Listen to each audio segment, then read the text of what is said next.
Hey guys, Ben from Beachman here. Today we're going to go through every aspect of your beautiful brand new Beachman 64. So we're going to start off with the basics. We'll go through the keys. We'll talk a bit about your battery system, maintenance and care for the bike. And then finally we'll talk about operating, all the fun stuff here in the handlebars, and riding your bike. So we'll start off with the key here. Every Beachman comes with two sets of keys. This is just a single set, so it's going to have a big key, a little key, and a fob. We'll start off with the big key. Main function of this is turning on the bike. You'll see that you can activate it when it goes straight up, and you can turn your bike off in either direction, doesn't matter which way. We'll get back to the heads-up display in a bit. We'll go on now to the second function, which is your steering lock. So if you turn your bike all the way to the left, you can see your steering lock here.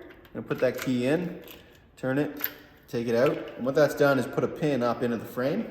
And now you can't turn your bike, which means that if someone tries to walk away with it, it's just gonna go in circles. This is motorcycle theft prevention 101. Take that back out now. So, next thing we'll talk about here is your key fob. Key fob has three functions on it. It's got the lock button, the unlock button, and the remote start. So first off, with the lock button, this is going to arm your alarm. You see it's on now. Now the alarm is motion sensitive. So if someone comes and tries to sit on your bike, play with it goes off. In addition to that, if someone tries to walk away with your bike, it's actually going to start driving in reverse. It's a pretty cool function. One of the benefits of being an electric vehicle. Now you got to remember to disarm it before you sit on it, or it'll of course go off on you as well. You're going to do that by pressing the unlock button. Now your bike is disarmed. Final button here is the remote start. You're going to double click this. That's going to turn on your bike. Now I don't generally recommend using this function on daily riding, as it increases the odds significantly that you will lose your key. Usually you want to have that key firmly in your slot. However, this is very useful when you're letting someone, especially someone who's not familiar or comfortable with e-bikes or motorcycles, ride your bike for the first time. When that's taking place, what you're going to want to do is use that remote start, and then keep your thumb on the unlock button, which allows you to shut your bike off. What that means is, of course, if someone tips over or they're looking a little wobbly or uncomfortable, you're able to remotely shut that bike off and just kind of calm that situation down, and the bike can just coast to a stop. So that's the key fob. Finally, we've got your little key. So this guy is for your battery box. The battery box opens right here and reveals your battery. Now, before I reach my hand in here, because this is a high voltage line, I'm going to shut off the breaker switch, which cuts all the power. You can find the breaker switch up here under your tank.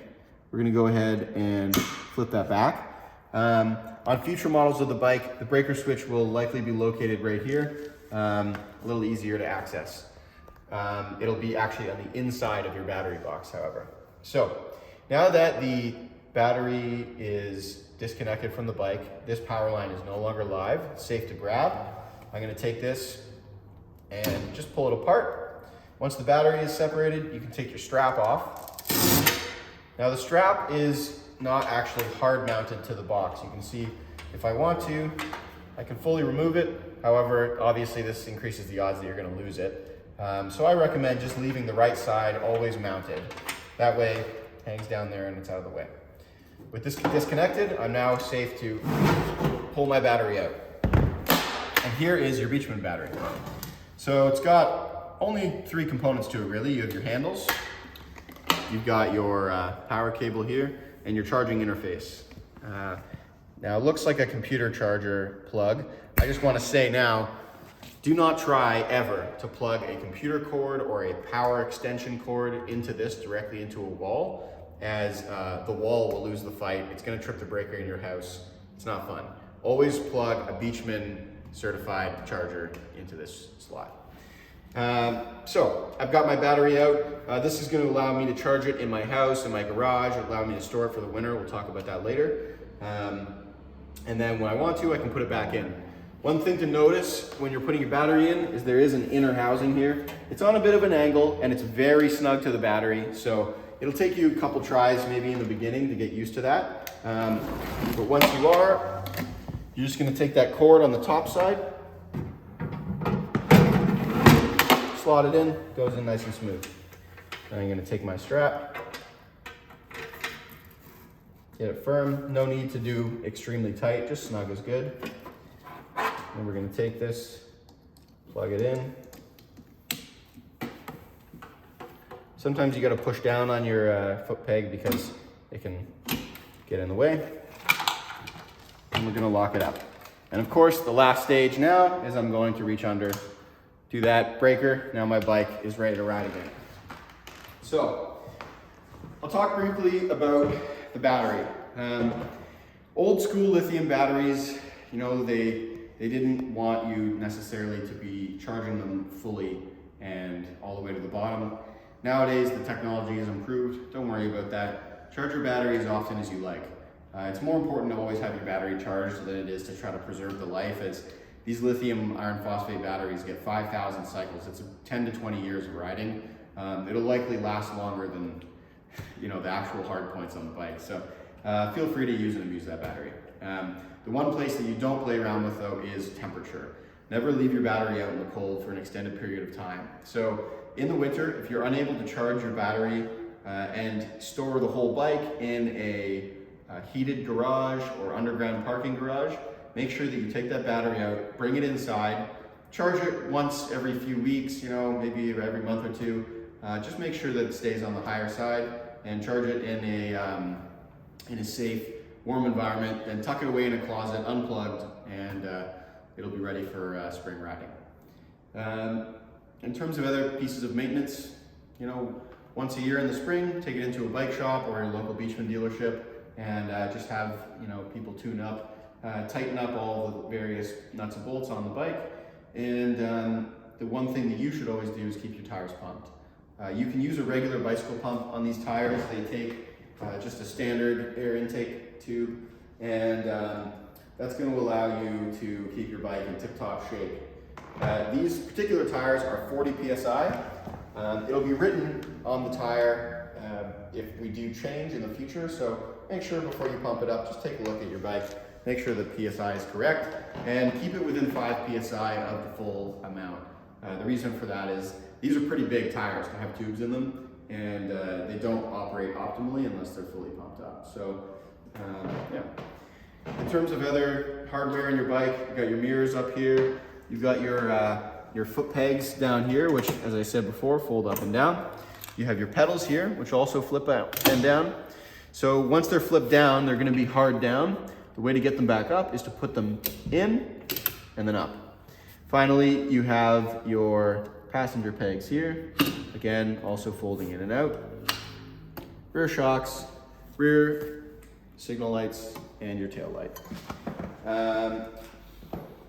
So now we'll go into the handlebars, how to operate the bike. So I'm about to turn my bike on. First thing I want to make sure before I turn the bike on is the kill switch in the kill position. You can see that X in the upper setting. That's what you want to see. That means that when I turn this bike on, the power isn't live. So if you want to back out here, I can show you that when I pull this throttle, nothing happens. The bike's not going to go. That's extremely important because if you leave your bike in the live position and you have it up on your stand, you want to rock it, get it off, you may accidentally activate the throttle. One of my customers did this in their garage and accidentally scraped the paint right off the side of their beautiful Porsche Targa 1985. It was quite a shame. So don't do that. Don't be that guy. Always leave it in the kill position when you're not riding. The other safety button up on here are your horns. They're on either side. Make sure they're working when you get your bike.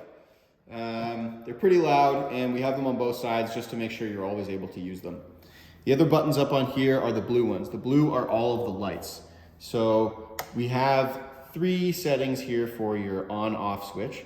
All the way to the right is off. The middle one is the ring, if you want to show on the front here. This is your daytime running light, essentially, and also just looks super cool. And then if you go all the way over on that switch, you're going to turn the lights on. Now you can see there is a high beam and low beam setting. So on this side of the handlebar, there is, I just want to bring it over. There's a switch here on your left thumb. That's going to allow you to bring it into high beam and low beam. Lastly, for the lights, you have your signals. So if I bring this button to the left, you can see we're signaling left. Click it to the right, we're signaling right. Now, you need to press this white button in to turn that signal off. Otherwise, when you're riding, the signal will just stay on indefinitely. It does not turn itself off when you straighten out the wheel like it does in a car. So please make a habit of pressing this button, or you will end up confusing cars in front of you and behind you and causing a potentially dangerous situation. Finally, for your handlebars, we have the power and the brakes. So with my kill switch into the live position, I can now activate my throttle. You can see here, when you first spin your throttle, there's going to be a little bit of a dead zone. And this dead zone exists so that you don't accidentally give it gas when you're just grabbing it for the first moment. So just get used to that, to the fact that there will be some play in here where nothing happens, but the bike is still very sensitive. You can see that you can get that tire spinning as slow as you want it to if you've got the right finesse and the right control on this bike. Lastly, the brakes. Now these brakes are quite powerful. They're designed for a 500-pound motorcycle. This is a 200-pound e-bike. So be sure to be gentle but firm on these things. You always want to brake equally on both sides. You never want to use just your left hand, which is the rear brake. So the way these are set up is the opposite of a bicycle. Usually on your right hand, this would be your rear, and this would be your front. However, on a motorcycle, you actually want to use your front brake, as there's no risk on a Beachman of doing a endo, of going, head over heels, because there's so much weight. What actually happens is a very stable, very gentle pressure down forward into the bike. So with 60% of your stopping power coming from your front brake, we decided to put it on your right hand, because this is, of course, the hand that you're used to braking if you only ride a bicycle. But again, generally, you're going to want to use both of them equally. And that is pretty much it. If you have any questions, you can always reach out to the Beachman staff. We have lots of videos on the owner's manual page. We have one that goes over all of the tenets of riding safety. It features Evel Knievel and Peter Fonda. It's a great video. I really recommend watching that. In fact, you probably signed a contract saying you would watch it when you purchase this bike. In addition to that, we have instructions on how to mount the bike in your car and all sorts of other interesting stuff. So I hope you enjoy your Beachman. Honestly, we are so proud of this bike, and we'll see you down the road. Cheers.